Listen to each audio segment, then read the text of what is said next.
Doctor గారు నమస్తే అండి. నమస్తే అండి. డాక్టర్ ప్రణీత్ గారు. సో ఇంటర్వెన్షనల్ కార్డియాలజిస్ట్ గా ఉన్నారు కేర్ బంజారాలో.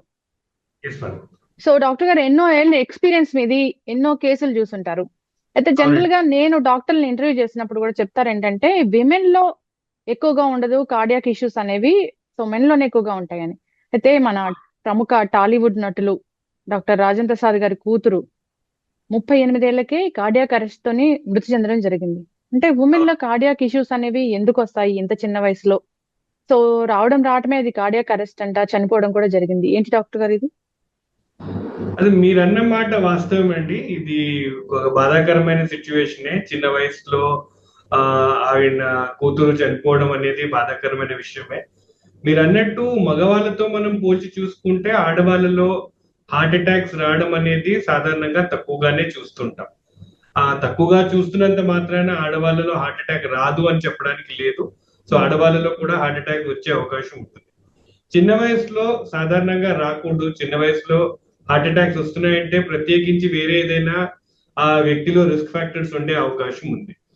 నార్మల్ గా ఏజ్ తో పాటు ఉండే రిస్క్ ఉంటుంది. అలాగే కామన్ గా చూసే రిస్క్ ఫ్యాక్టర్స్ ఏవైతే చెప్తామో బ్లడ్ ప్రెషర్ కానీ, డయాబెటీస్ కానీ, కొలెస్ట్రాల్, దీని ద్వారా ఒక వ్యక్తికి హార్ట్ అటాక్ వచ్చే అవకాశం ఉంది.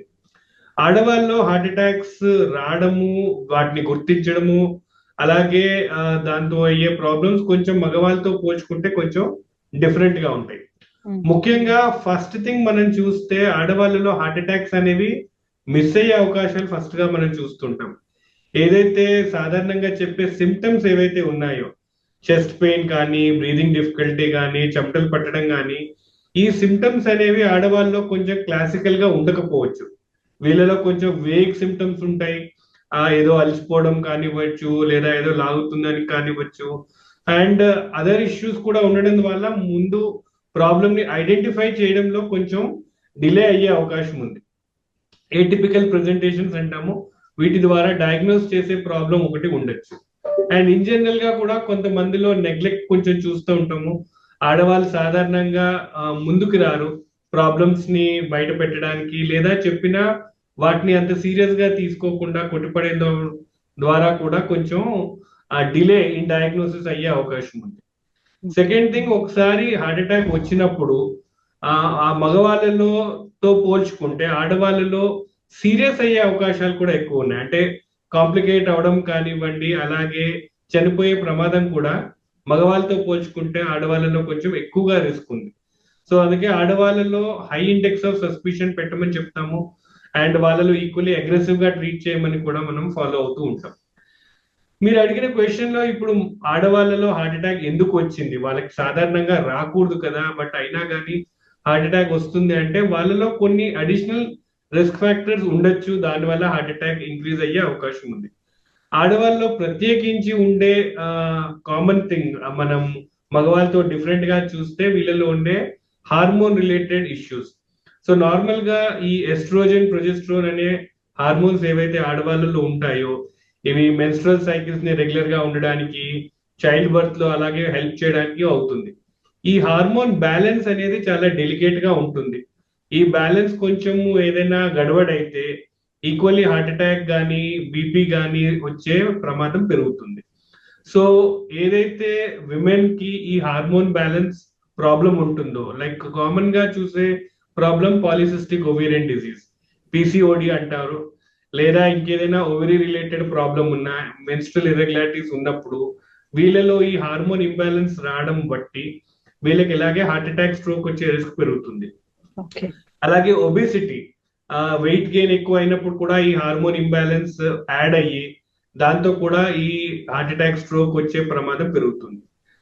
And finally pregnancy related problem ఉన్నప్పుడు, ఏదైతే విమెన్ ప్రెగ్నెంట్ అయినప్పుడు ప్రెగ్నెన్సీ పీరియడ్ లో వాళ్ళకి బీపీ డయాగ్నోజ్ అయినా, ప్రీ ఎక్లాంప్సియా లేదా ప్రెగ్నెన్సీ ఇండ్యూస్ హైపర్ టెన్షన్ అంటాము, అలాగే ప్రెగ్నెన్సీతో పాటు అసోసియేట్ అయ్యే డయాబెటీస్, జెస్టేషన్ డయాబెటీస్ మెలిటస్ అంటాం, ఇలాంటి సందర్భం ఉన్న వాళ్ళు కూడా తర్వాత ప్రెగ్నెన్సీ పీరియడ్ దాటిన తర్వాత కూడా వీళ్ళకి హార్ట్ అటాక్ లేదా స్ట్రోక్ వచ్చే రిస్క్ ఎక్కువ అవుతుంది. సో ఈ వేరియస్ రిస్క్ ఫ్యాక్టర్స్ యాడ్ అయినప్పుడు ఆడవాళ్ళలో కూడా సాధారణంగా చూడని రిస్క్ మనం పెరుగుతుంది. అండ్ తద్వారా వచ్చే ప్రాబ్లమ్స్ మనం చూస్తున్నాం. అంటే డెలివరీ తర్వాత కూడా ఈ ఇష్యూస్ అనేవి వచ్చే అవకాశం ఉంటుందా డాక్టర్ గారు? ఏ వ్యక్తికి అయితే ప్రెగ్నెన్సీ పీరియడ్ లో బీపీ వచ్చినప్పుడు తర్వాత వాళ్ళకి మళ్ళా బీపీ వచ్చే రిస్క్ అనేది ఉంటుంది. సో ప్రెగ్నెన్సీ దాటిన తర్వాత కూడా వాళ్ళు బీపీని మానిటర్ చేసుకోవాల్సిన అవసరం ఉంటుంది.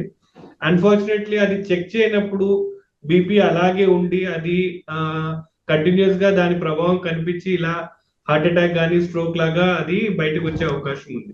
సో ఏదైతే ప్రెగ్నెంట్ గా ఉన్నప్పుడు బీపీ లేదా షుగర్ డయాగ్నోజ్ అయినప్పుడు వాళ్ళు తర్వాత కూడా ప్రెగ్నెన్సీ పీరియడ్ దాటిన తర్వాత కూడా అప్పుడప్పుడు మానిటర్ చేసుకోవడం అనేది ఇంపార్టెంట్.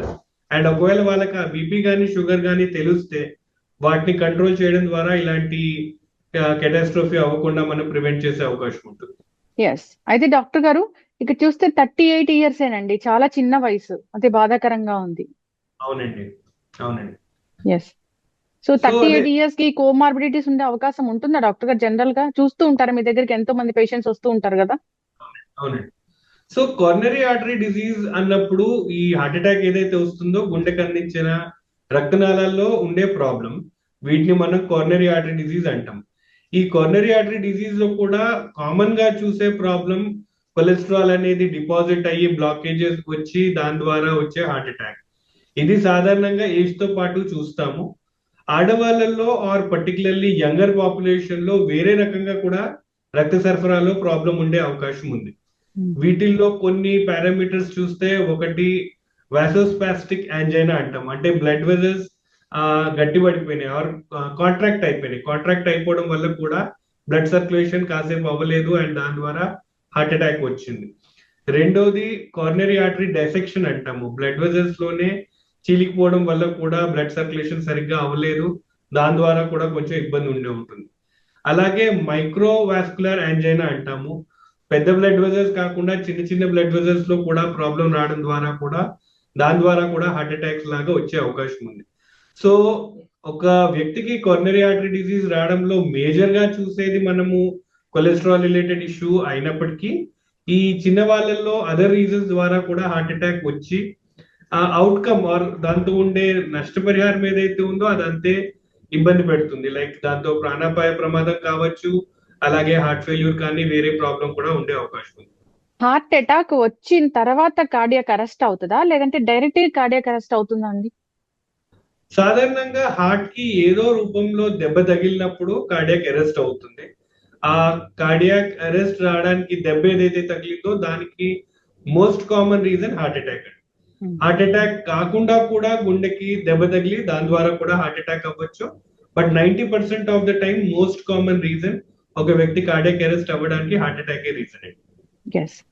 డాక్టర్ గారు, ఇప్పుడు మీరు చాలా రకాల లక్షణాలు చెప్తూ ఉంటారు, ప్రీ సింటమ్స్ ఇలా ఉంటాయి, ఆయాసం వస్తూ ఉంటుంది, చెమటలు పోస్తూ ఉంటాయి, గుండెల మీద బరువు పెట్టేసినట్లు ఉంటుంది అని అసలు ఎన్నో ఎపిసోడ్స్ లో చెప్పున్నారు మీరు. అంటే డాక్టర్ గారు, ఏ ఒక్క లక్షణం కూడా కనపడలేదా అంటారా ఈ కార్డియాక్ అరెస్ట్ అయినప్పుడు? ఏ ఒక్క లక్షణం కూడా కనపడలేదా? లక్షణాలు ఉంటాయి. ఆ లక్షణాలని మనం ఎంత ఎఫెక్టివ్ గా ఐడెంటిఫై చేసాము అండ్ ఈక్వల్లీ వాటిని మనము పరిగణంలోకి తీసుకున్నాం అనే దాన్ని బట్టి ఉంటుంది. ఇందాక చెప్పినట్టు క్లాసికల్ గా ఒకవేళ చెస్ట్ పెయిన్ కానీ బ్రీదింగ్ డిఫికల్టీ, చెమటలు పట్టడము, లాగడము లాంటి సిమ్టమ్స్ ఉంటే అందరూ అలర్ట్ అవుతూ ఉంటారు. బట్ కొన్నిసార్లు ఈ సిమ్టమ్స్ అలాగే రావాలని గ్యారంటీ లేదు.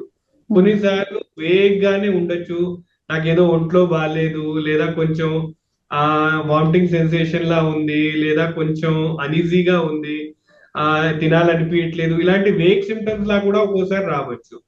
అసిడిటీ రిలేటెడ్ ప్రాబ్లం 30% మంది ఏదైతే క్లాసికల్ గా అసిడిటీ, గ్యాస్ ట్రబుల్ అనుకుంటారో అది యాక్చువల్లీ అసిడిటీ కాదు, అది హార్ట్ అటాక్ కూడా అయ్యే అవకాశం ఉంది. సో ఆ వ్యక్తికి ఇలాంటి సిమ్టమ్స్ వచ్చినప్పుడు అది ఎసిడిటీ అనుకుని గ్యాస్ టాబ్లెట్ తీసుకోవడమో లేదా ఇంకేదైనా ఉపాయం ట్రై చేసి దాంతో నెగ్లెక్ట్ అయ్యే అవకాశం ఉంది. వెరీ రేర్లీ ఏమీ సిమ్టమ్స్ లేకుండా సడన్ గా హార్ట్ అటాక్ వచ్చే అవకాశం ఉంది. But majority more than 90% of the time ఏదో ఒక సిమ్టమ్స్ వస్తాయి. వాటిని మనం ఎంతవరకు ఐడెంటిఫై చేయగలిగాము అనే దాన్ని బట్టి ఉంటుంది.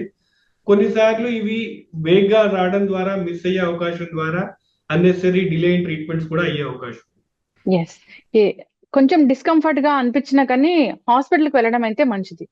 కరెక్ట్. సో ఎప్పుడైతే డౌట్ ఉందో మన బాడీ మనకి బాలేదు అని చెప్పినప్పుడు, డౌట్ వచ్చినప్పుడు ఆల్వేస్ ఒకసారి డాక్టర్ ని సంప్రదించి, అండ్ బేసిక్ థింగ్ అట్లీస్ట్ ఒక ఈసీజీ తీయించుకున్నప్పుడు ఏంటంటే అట్లీస్ట్ 80-90% ఆఫ్ ద టైం ఇలాంటి మేజర్ ప్రాబ్లమ్స్ మనం రూల్ అవుట్ చేసుకోవచ్చు. ఎస్. అండ్ ఆ 10% of the time further test మనకు అవసరం ఉంటుంది. సో ఒకసారి డౌట్ ఉన్నప్పుడు బాడీ మనకి ఆ సంకేతాలు అందించినప్పుడు వాటిని రెస్పెక్ట్ చేసి ఒకసారి డాక్టర్ని సంప్రదించి అది నిజంగానే సీరియస్ దాన్ని ఆ లైట్ తీసుకోవచ్చా లేకపోతే ఇంకేదైనా దాన్ని ఇంపార్టెంట్ గా మనం చూడాలా అనేది ఒకసారి చేయించుకోవడం మంచిదండి. ఎస్ డాక్టర్ గారు, అందరూ అనుకునే విషయం ఏంటంటే ఈ కోవిడ్ వ్యాక్సిన్ తర్వాత, కరోనా తర్వాత ఇలాంటి డెత్స్ అనేవి ఎక్కువగా జరుగుతూ ఉన్నాయి, హార్ట్ అటాక్స్ అనేవి, కార్డియాక్ అరెస్ట్లు అనేవి ఎక్కువగా ఉంటున్నాయి అని అంటున్నారు. దీనిలో వాస్తవం ఎంత? సో ఆ క్వశ్చన్ కి answer both yes and no కిందే చెప్పాలి. ఎస్ ఎందుకు అంటే కోవిడ్ వచ్చిన వాళ్ళల్లో ఈ లాంగ్ కోవిడ్ సిండ్రోమ్ అనేది చూస్తున్నాం. కోవిడ్ మనం చూసాము, అది ఒక ఇన్ఫెక్షన్ వచ్చి బాడీలో ఉన్న ఇమ్యూన్ సిస్టమ్ ని అది దెబ్బతీస్తుంది. సో ఆ ఇన్ఫ్లమేషన్ అనేది బాడీలో ఉండడం ద్వారా బ్లడ్ కొంచెం చిక్కబడి బ్లడ్ క్లాట్ అయ్యేది మనం చూస్తూ ఉన్నాం. కోవిడ్ నుంచి రికవర్ అయిపోయినప్పటికీను చాలా మందిలో ఆ ఇన్ఫ్లమేషన్ అలాగే ఉండిపోయి అది లాంగ్ కోవిడ్ సిండ్రోమ్ గా మారింది. సో ఆ ఇన్ఫ్లమేషన్ అలాగే ఉన్నప్పుడు వాళ్ళ బ్లడ్ ఇంకా చిక్కగానే ఉండి ఈ బ్లడ్ క్లాట్స్ ఫామ్ అయ్యి ఆ క్లాట్స్ ఫామ్ అవడం ద్వారా హార్ట్ అటాక్ వచ్చే మాట వాస్తవం. ఎస్. అయితే అందరికీ ఆ లాంగ్ కోవిడ్ సిండ్రోమ్ ఉండే అవకాశం ఉందా అంటే దాన్ని ప్రత్యేకించి మనం పరీక్షలు చేసుకుంటే గానీ తెలియదు. అయితే కోవిడ్ వచ్చి కూడా ఇప్పుడు 3 ఏళ్ళు దాటింది. చాలా మంది కోవిడ్ నుంచి రికవర్ అయ్యారు అండ్ దాని నుంచి కంప్లీట్ గా రికవర్ అయిపోయారు. So long Covid syndrome theoretically ఉన్నప్పటికీ ప్రాక్టికల్లీ నాన్ ఎగ్జిస్టెంట్ గానే చెప్పాలి. ఎక్సెప్షనల్ కేసెస్ లో కొందరిలో ఇన్ఫ్లమేషన్ ఇంకా కంటిన్యూ అవుతూ ఉంటే ఆ కంటిన్యూ అవడం ద్వారా ఈ హార్ట్ అటాక్స్ కానీ స్ట్రోక్స్ కానీ వచ్చే ప్రమాదం వాళ్ళలో ఉండే అవకాశం ఉంది. ఎస్. వ్యాక్సిన్ తీసుకున్న వాళ్ళలో ఈ ఇన్ఫ్లమేషన్ ని తగ్గే అవకాశం ఉంది. సో వ్యాక్సిన్ తీసుకోవడం ద్వారా మన ఇన్ఫెక్షన్ ని అరిగట్టాము, అలాగే ఈ లాంగ్ కోవిడ్ ఉంచే ప్రాబ్లమ్ ని కూడా మనం రెక్టిఫై చేసాము. థ్యాంక్ఫుల్లీ చాలా మంది వ్యాక్సిన్స్ తీసుకున్నారు. ఆ వ్యాక్సిన్ తీసుకున్నప్పుడు కూడా దాంతో ఈ లాంగ్ కోవిడ్ సిండ్రోమ్ వచ్చే ప్రాబ్లం నుంచి కూడా బయటపడే అవకాశం ఉంది. So practically long Covid syndrome తో బాధపడే వాళ్ళ సంఖ్య చాలా తక్కువగానే ఉంది. బట్ థియరిటికల్లీ కొన్ని ఎక్సెప్షనల్ కేసెస్ లో ఇంకా ఈ ప్రాబ్లం ఉండే అవకాశం ఉంది. ఎస్. అయితే డాక్టర్ గారు, హార్ట్ అటాక్ రాకూడదు, గుండె ఆరోగ్యంగా ఉండాలి, పదిలంగా ఉండాలంటే ఒక 4 జాగ్రత్తలు అంటే ఏం చెప్తారు? ముఖ్యంగా మనకి హార్ట్ అటాక్ వచ్చే రిస్క్ ఎంతగా ఉంది అనేది తెలుసుకోవడం అనేది ఇంపార్టెంట్. ఆ రిస్క్ ఫ్యాక్టర్స్ ని మనం కనిపెట్టడం అలాగే దాన్ని నియంత్రణలో పెట్టడం అనేది ముఖ్యం. So BP, sugar, cholesterol, family history, obesity ఇలాంటి రిస్క్ ఫ్యాక్టర్స్ ఏమైనా ఉన్నాయా లేదా అనేవి మనం కనిపెట్టాలి. అండ్ అవి ఉంటే వాటిని అదుపులో ఉంచడం first important thing.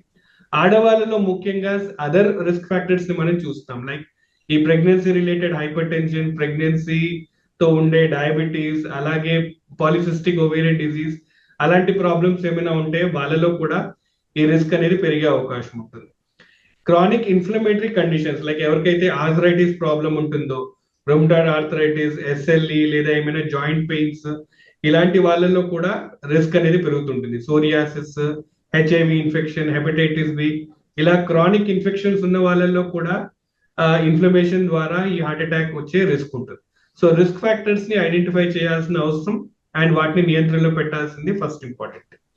Second thing, మందులు వాడాలి. మందులు క్రమంగా వాడటము అండ్ అవి కరెక్ట్ గా పనిచేస్తా లేదా చెక్ చేసుకోవాల్సిన అవసరం ఉంది. డాక్టర్ ని సంప్రదించి చేయాల్సిన టెస్ట్ చేసుకుని వాటిని ఆప్టిమం లెవెల్లో మనం కంట్రోల్ చేసామా లేదా అనేది రెండో ఇంపార్టెంట్ థింగ్. మూడోది డైట్. డైట్ అనేది మోడరేట్ క్వాంటిటీస్ లో మనం తీసుకోవాలి. హెల్దీ ఫుడ్, వీటిలో క్వాంటిటీ కన్నా క్వాలిటీ మీద మనము ఇంపార్టెంట్ దృష్టి పెట్టాలి. సో అన్ని ఆహారాలు ఇంపార్టెంటే, వాటిని మనం లిమిటెడ్ క్వాంటిటీస్ లో తీసుకుని మోడరేట్ క్వాంటిటీస్ లో తీసుకోవడం ద్వారా దాంతో ఉండే బెనిఫిట్ ని మనం తీసుకుంటూ డిసడ్వాంటేజెస్ రాకుండా మనం వాటిని కాపాడచ్చు. And finally physical activity, exercise. Exercise అనేది ఒక్కొక్కల ఏజ్ గ్రూప్ లో ఒక్కొక్కల కెపాసిటీ బట్టి ఉంటుంది. But any form of physical activity, exercise చేయడం ద్వారా మన బాడీని మనం హెల్దీగా ఉంచుకుంటూ వేరియస్ ప్రాబ్లమ్స్, హార్ట్ అటాక్సే కాదు అలాగే వేరే హెల్త్ ఇష్యూస్ ని కూడా మనం కంట్రోల్లో పెట్టే అవకాశం ఉంది. సో ఈ జాగ్రత్తలు తీసుకోవడం ద్వారా మనం హెల్తీగా ఉంటూ ఈ అన్ఫార్చునేట్ ఈవెంట్స్ రాకుండా మనం వీలైనంతగా ప్రివెంట్ చేసే అవకాశం ఉంటుంది. ఓకే. ఇప్పుడు చిన్న వయసులోనే హార్ట్ అటాక్ అనేది వస్తూ ఉంది కాబట్టి సో ఎన్ని నెలలకు ఒకసారి డాక్టర్ ని సంప్రదించి ఎలాంటి టెస్టులు చేయించుకుంటే మంచిదంటారు? సాధారణంగా 40 ఇయర్స్ దాటిన తర్వాత ఒక్కోసారి యాన్యువల్ హెల్త్ చెకప్ చేయించుకుంటే మంచిది. 40 ఇయర్స్ లోపల ఒక వ్యక్తికి ఏదైనా అడిషనల్ రిస్క్ ఫ్యాక్టర్స్ ఉంటే, లైక్ ఫ్యామిలీలో ఎవరికైనా చిన్న వయసులోనే హార్ట్ అటాక్ రావడము లేదా సడన్ గా చనిపోవడము అలాంటివి ఉంటే వాళ్ళు అర్లీ ఏజ్ లోనే రావడము, అలాగే అదర్ రిస్క్ ఫ్యాక్టర్స్ ఉంటాయి, బీపీ, షుగర్, కొలెస్ట్రాల్ లాంటివి ఉంటే వాళ్ళు కూడా అర్లీ ఏజ్ లో రావడం. సాధారణంగా ఏమీ రిస్క్ ఫ్యాక్టర్స్ లేకపోతే వన్స్ ఎవ్రీ 5 ఇయర్స్ సరిపోతుంది. వర్సెస్ రిస్క్ ఫ్యాక్టర్స్ ఉంటే సంవత్సరానికి ఒకసారి చొప్పున డాక్టర్ ని సంప్రదించి టెస్టులు చేయించుకుని వాటిని అదుపులో ఉంచాల్సిన అవసరం ఉంటుంది. Yes. And diet and physical activity అది నిరంతరం కంటిన్యూ చేస్తూనే ఉండాలి. అది దాంట్లో బార్గెన్స్ లేవండి. ఎస్, ఖచ్చితంగా డాక్టర్ గారు చాలా చక్కగా చెప్పారండి. అందరూ కూడా జాగ్రత్తలు తీసుకోవాలని కోరుకుందాము. ఇదైతే చాలా బాధాకరమైన సంఘటన. సో మొన్ననే 29th వరల్డ్ హార్ట్ డే జరుపుకున్నాము. చాలా డాక్టర్స్ చాలా మంచి మెసేజ్లే అందించారు. అందరూ ఫాలో అవ్వాలని కోరుకుందామండి. ధన్యవాదాలు డాక్టర్ గారు. Thank you.